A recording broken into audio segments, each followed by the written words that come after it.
बात उन दिनों की है जब मैं कॉलेज का स्टूडेंट था। अपने कॉलेज की ओर से हम सभी कैंप के लिए एक जंगल में गए थे। हल्की ठंड थी, अतः रात में हम सब ने पूरी रात कैंप फायर के साथ डांस करने, गाने आदि का प्रोग्राम तय किया। मुझे और सभी साथियों को कैंप फायर के लिए लकड़ियां इकट्ठी करने का भार सौंपा गया। मैं निकला तो सबके साथ ही, लेकिन जंगल के प्राकृतिक सौंदर्य में भटकता हुआ अकेले बहुत दूर कहीं निकल गया। अचानक आसमान बादलों से भर गया और गरज के साथ बारिश होने लगी। बादलों के लगातार गरजने से मैं पेड़ के नीचे खड़ा रहना मुनासिब न समझ आसपास किसी घर की तलाश में एक दिशा में भागने लगा। मुझे कुछ ही दूरी पर एक लाल ईंटों से बनी शानदार बिल्डिंग नजर आई। बिल्डिंग रोशनी से पूरी नहाई हुई थी और उसमें ढेर सारे लोग हैं, ऐसा दूर से ही लग रहा था। मैं तेजी से भागते हुए उस बिल्डिंग में जा घुसा और सामने से आती हुई एक खूबसूरत नस से टकराते टकराते बचा। नस ने मुझे घूर कर देखते हुए कहा, बहुत अधिक भीग गए हो, सर्दी लग जाएगी।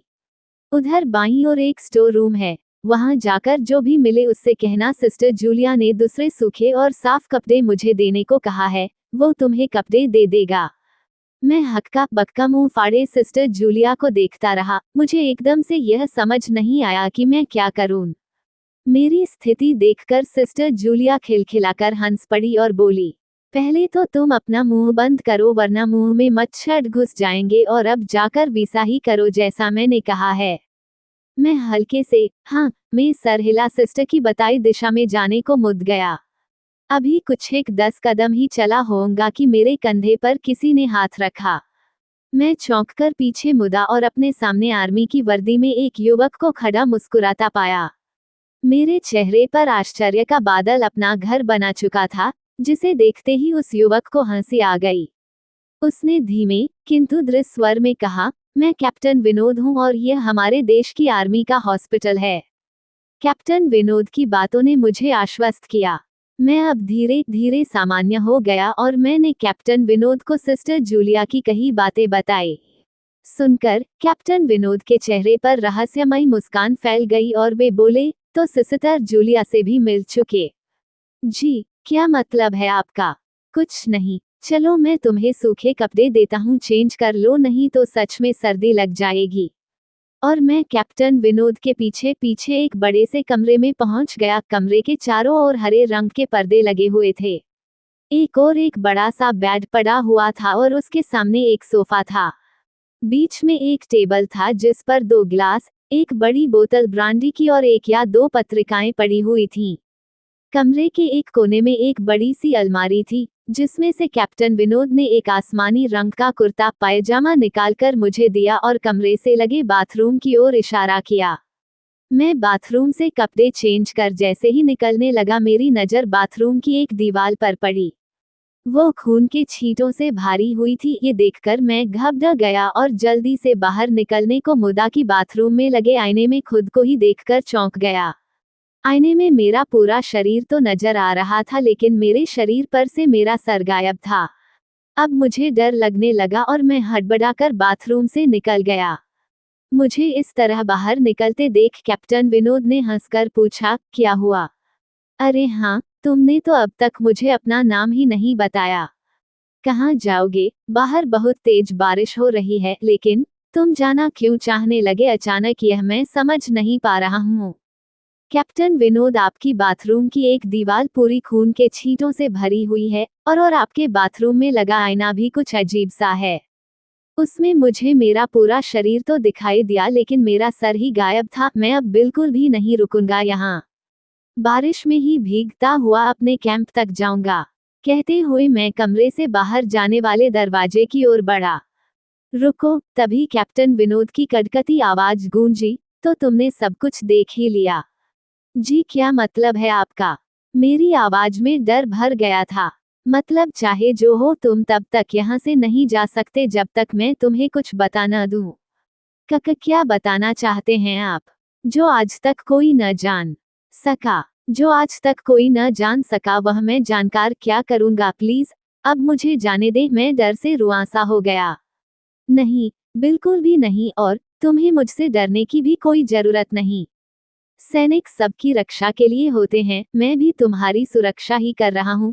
कैप्टन विनोद के स्वर में कोमलता थी। आओ मेरे साथ इस सोफे पर बैठ जाओ। मैं तुम्हें एक कहानी सुनाता हूँ। कहानी खत्म होते ही मैं तुम्हें तुम्हारे कैंप तक जीप से छोड़ाऊंगा। वैसे भी तुम अपने साथियों से काफी आगे निकल आए हो, वहां तक तुम अब चलते हुए शायद पहुंच ना पाओ। कैप्टन विनोद के स्वर में जाने कैसी आश्वस्ति थी। मैं जाकर उनके बगल में बैठ गया। कैप्टन विनोद ने कहना शुरू किया, दुश्मनों ने धोखे से हमारे अस्पताल को अपना निशाना बनाया। दुश्मन देश के 2 सैनिक हमारे सैनिक के वेश में एक हमारे ही घायल सैनिक को लेकर आए। वह घायल था और हमारे देश की सेना ने उसे बहुत ढूंढा लेकिन नहीं मिला था। शायद साजिश के तहत उसे घायल होते ही घुसपैठियों ने कहीं छुपा दिया था। अचानक अपने खोए सैनिक को अपने हॉस्पिटल में पा सभी खुश हो गए और बिना अधिक पड़ताल किए हॉस्पिटल के गेस्ट रूम में घायल को लेकर आने वाले छद्मवेशधारियों को ठहरने की इजाजत दे दी गई। अभी उस सैनिक का इलाज चल ही रहा था कि जोरों का ब्लास्ट हुआ और पूरा हॉस्पिटल एक पल में खंडहर में तब्दील हो गया। लेकिन हॉस्पिटल तो अपनी शानदार स्थिति में खड़ा है। मेरी बातों को अनसुना कर कैप्टन विनोद ने अपनी बात जारी रखी। कोई नहीं बचा उस ब्लास्ट में। दीवार पर पड़े खून के छींटे भी उसी ब्लास्ट में मारे गए हॉस्पिटल के कर्मचारियों के हैं। हाँ, पर यह हॉस्पिटल तो मुझे खंडहर नहीं दिखता। जवाब में कैप्टन विनोद के चेहरे पर रहस्य भरी मुस्कान फैल गई और उनका चेहरा अजीब से भावों से भर गया। मैं उनके चेहरे को देखकर अंदर से दहल गया। फिर भी मैंने हिम्मत कर पूछा, आप उस ब्लास्ट में बाग कैसे गए? सुनते ही कैप्टन विनोद ठहाका लगाकर हंस पड़े और मुझ पर एक भरपूर नजर डालते हुए कहा, ये कहानी आज से मात्र 10 वर्ष पहले की है और मैं तो आज से 50 वर्ष पहले मर चुका हूँ। इसके आगे उन्होंने क्या कहा मुझे कुछ नहीं मालूम।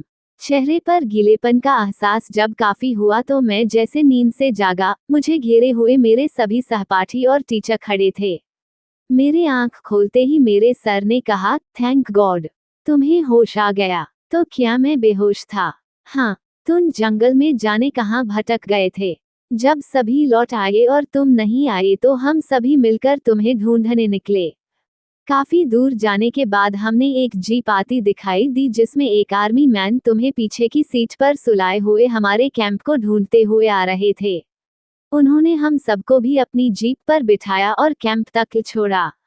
हमने उन्हें काफी रोकने की कोशिश की लेकिन वे ही कहते हुए चले गए, अभी नहीं रुक सकता, एक जरूरी काम है।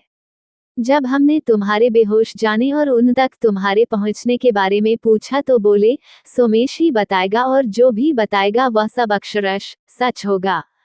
सबकी उत्सुक निगाहें अपनी ओर लगी देख मैंने धीमे स्वर में पूछा, जोर क्या उनका नाम कैप्टन विनोद था? सर ने हाँ में सर हिलाया। मैंने सबको उधर चलने को कहा जिधर से सबने जीप आती देखी थी। पहले तो सर तैयार नहीं हुए लेकिन मेरे बहुत कहने पर वे राजी हो गए। सुबह होते ही हम उधर की ओर गए। मैं उस जगह पर पहुंचकर गहरे आश्चर्य में डूब गया। वहां एक अधजला खंडहर था जिसके एक टूटे पत्थर पर लिखा था, आर्मी हॉस्पिटल। यदि ये कहानी आपको पसंद आई हो तो अपने दोस्तों और अन्य लोगों के साथ शेयर जरूर करिएगा।